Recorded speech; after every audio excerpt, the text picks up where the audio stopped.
Welcome to On the Mic, a Zoomcast that spotlights students, services, and staff of Highlands Community Charter and Technical Schools. Highlands offers adults 22 years of age and older the opportunity to earn their high school diploma, learn English as a second language, and learn a skill. My name is Mike Roessler, and today we're joined by Aaron Cardoza. How are you, Aaron? I'm good. How are you? I'm fantastic. So nice to meet you. Great. I see that you're wearing a shirt, Brother to Brother. Tell us about Brother to Brother real quick. Well, Brother to Brother is an organization that was created about 4 years ago. And it's an organization to help the community in the Del Paso Heights area and around the Sacramento area now. It's just a bunch of brothers that come together to try to give back to the neighborhood, some of the stuff that we took from the neighborhood in our past. And we're just trying to give back by feeding the homeless, mentoring kids in gangs, gang prevention, just certain things that we do just to give back in our community. Well, listen, I love that. And you said something to me, Aaron, that stuck out a little bit. You said that, we want to give back to the community with maybe some things that we might have taken from the community. You're now a student of our California Innovative Career Academy, or what we call SICA. What brought you back? What in your past made you stop going to high school? And what has brought you back to that desire to earn your high school diploma now? Well, growing up until I became 18, at 18, I went to prison. I did 10 years in prison and never really got the education because I didn't finish high school before I left prison.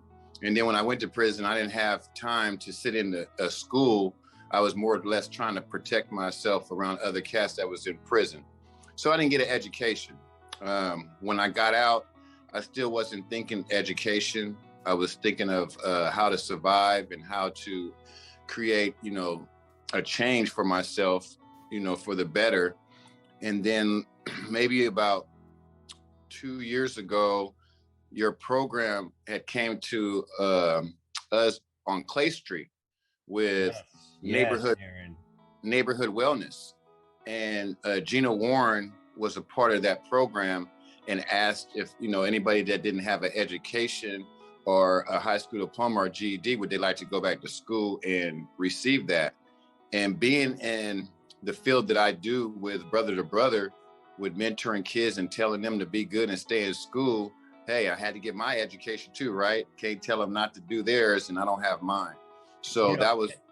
Aaron, that is the one of the most truthful things that we can say as adults. It's hard for us to tell our kids or tell other kids to stay in school or don't do that or don't do that if we're doing it, or in this case, if you don't have your high school diploma and you're telling other people, hey, listen, education is important, stay in school, do all the right things, don't go down the wrong paths. And so I think it's huge of you, Aaron, to look in the mirror and say, man, I can't tell the folks that I'm trying to mentor to stay in school if I don't have a high school diploma. Yes, sir. So tell us about your experience with independent study. I know you're doing that now, your independent study. And what do you think of this whole education at somewhat of an advanced age? Well, right now, because of the pandemic, we are doing the independent study. I did like when the schools were open to be hands-on with a teacher, but I have an awesome teacher now. Her name is Miss Aubrey, and she stays on me about, signing up and doing my work. And sometimes, I might not answer her call, and then she'll call right back to say, hey, you need to do your work and finish up your work. So just to have a teacher that cares, I never had that. Like, really, I felt really cared about my education, made me continue to grow and finish up the work. So I'm like 5 credits away from graduation, which is really awesome to me. And so that's what keeps me pushing, and just to know to get the education so I can be able to, when I do mentor the kids, to show them, hey, I have mine, and I know that it's good for you to get yours. Now, and I know it's not rude to ask men what their age is. So, Aaron, I'm going to ask you, how old are you? I'm 46 years old. So you're 46, you're 5 credits away from earning your high school diploma. That certainly speaks to our motto of it's never too late. In this case, it's never too late to graduate. And so, as a 46-year-old man, ready to graduate, maybe in our next graduation, correct? Yeah, I'm pushing. We would love to see you up on the stage to walk with the other graduates. And now, who would you have in the audience? Of course, 6 feet apart, but who would you have in the audience when you graduate? Well, definitely I would have my daughter there. I just reunited with her. I really didn't know I had a daughter until about maybe 5 months ago. And so she would want to be the one to be in the audience. I would want to see her in the audience, and just family and friends and significant other there just to, support me. And I know a lot of people would show up because they know of my past and they know how hard I've been working. And so I know a lot of people would show up if it's able. Listen, I think now I love the story. First of all, I love your entire story, Aaron, but I love the story about you reunited with your daughter. Now, how old is she these days? She's 15. So she's 15. 5 months ago, you met your daughter for the very first time. How has that reconciliation gone? Well, it's a new experience for me. I mean, I've always been good with kids because I do mentor a lot of kids, and I consider them to be my kids. But meeting your own and having your own is just a blessing from God to know, and I think the direction that God was in, was to wait till I was able and stable and my life was changed in order to bring her back around me. Yeah, I mean, maybe he was waiting for you to be free and clear of your troubled past and moving in the right direction. And all of a sudden, boom, I'm going to allow you to meet your daughter. What was the very first time you saw her in person? What was that like? She looks just like me. And so it was kind of like looking at myself. And it's just amazing, amazing thing. I've always tried to have kids and wanted kids and never knew I had her. And she's just a blessing. Well, congratulations on that. That's I'm sure there's going to be many, many more years of, and I'm sure she's very proud of you. I'm sure you caught up quite a few. You probably covered many years in your catch up with your daughter, and so for her to see you in this part of your life is probably very rewarding for you. Yes, definitely. Now, is she in high school now too? Yeah, she's a freshman in high school. I love it. And so you're being a good example now to your daughter that you just met, which is great. Now, Aaron, we came across your name because you did some great things with spoken word. Tell us about what spoken word is, and tell us you were recognized by our school because of your spoken word. Tell us about the spoken word. So spoken word is poetry. It's something that you take words and you write it on paper. It doesn't really have to rhyme or anything. Just put it down on paper. You're taking your feelings from your heart and putting it on paper.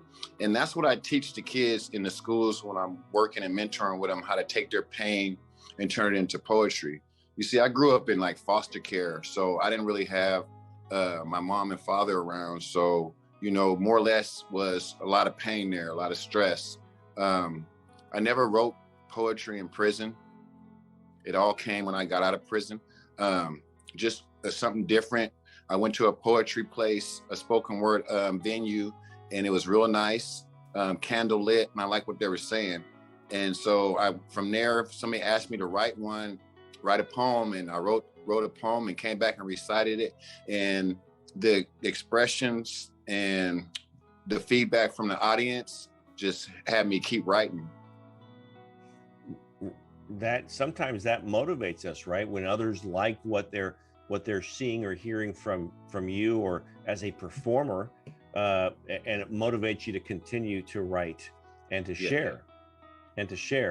And so with that, Aaron, I'm going to put you on the spot. Can you share some of your works with us?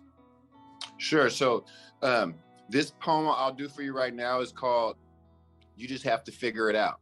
Okay. That's the name of it. You just have to figure it. I love it. You see, I learned to take responsibilities for my actions when I got out of prison.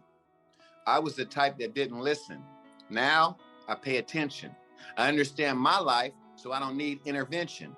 Shout out to Brother for showing me a new system. My life has changed. I went from where you from to I don't bang. Because see, I don't want to see my kids in the gang. So I refrain from being a bad guy to becoming a responsible role model and saving lives. The forgotten one, still I rise. I'm taking notes and learning lessons. I'm giving back and receiving blessings. No, I'm not stressing because I picked up poetry to take away my aggressions. Now here's my message. You got to find that gift. God gave everybody one. You just have to figure out what it is.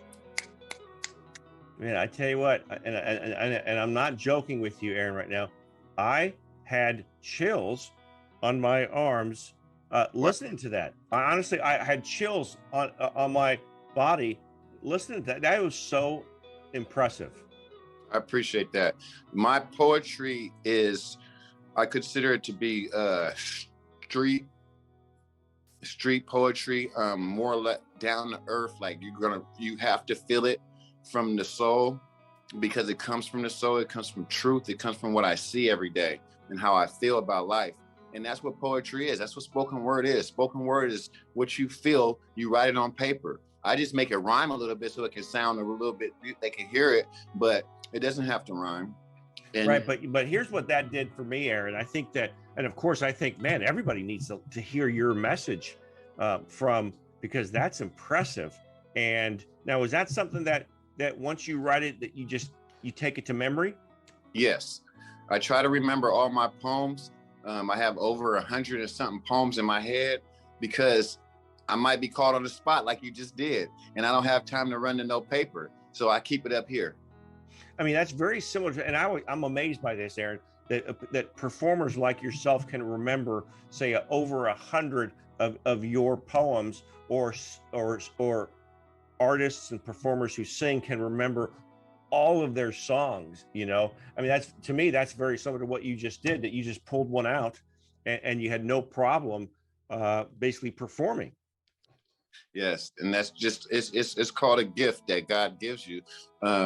And everybody has a gift. We just have to dig down deep to find out what that gift is and use it. And I like to write and recite poems because you never know who might need to hear that poem that you can help and uplift with that poem.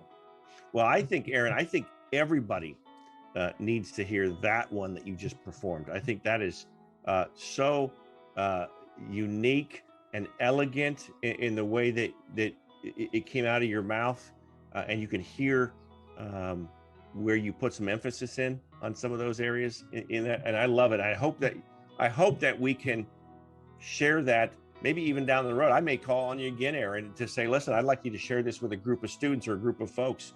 And now listen, you seem to be an expert at Zoom. I mean, did you know Zoom before you started at Sika? Not really, no. I just started getting on Zoom when I had to. When you had to, but now that's a skill that you have, that you can share your spoken word even when you can't be in front of people. Now, I bet you, for you, it's much more invigorating to do it in front of people. But boy, you did a great job on Zoom. Thank you. I appreciate it. So, Aaron, what's next for you after you graduate? You walk across the stage in July. What's the next step for you in terms of, are you going to go out and secure a job now because you have a high school diploma? Are you going to continue to work with Brother and Brother? Tell us more about what lies ahead for you. Well, for me, once I graduate, I'm going to continue to, I'm the president now of Brother to Brother. So I'm going to continue to work with the kids and mentor them. I don't think about a higher job. I just, do the work that God has for me to do.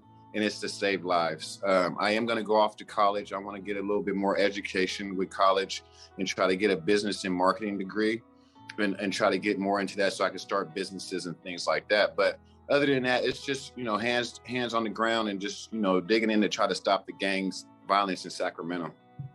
Aaron, I'm working on a couple things, and I'd love to be able to call on you to come and meet a few people, if that's okay with you, down the road.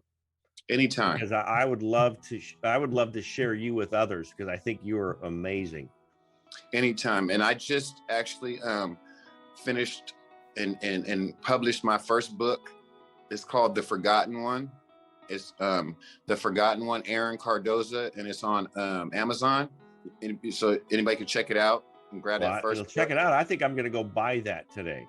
I appreciate that. Now, does that consist of a lot of your spoken words? Yes, it does. And a little bit of my story in there. Is the one that you just performed, is that in the book? Yes, it is. I'm buying it for sure. Aaron, listen, I am a better person today because I met you. Thank you. And I mean that. And I'd love to visit with you again. I think what you're doing is amazing. I think that your story is amazing. The best of luck with you and your daughter. I think that's amazing as well. And you have a great rest of your Thursday. Thank you. You too. Anytime. Thank you, Aaron. I appreciate you. Thank you so much. Peace.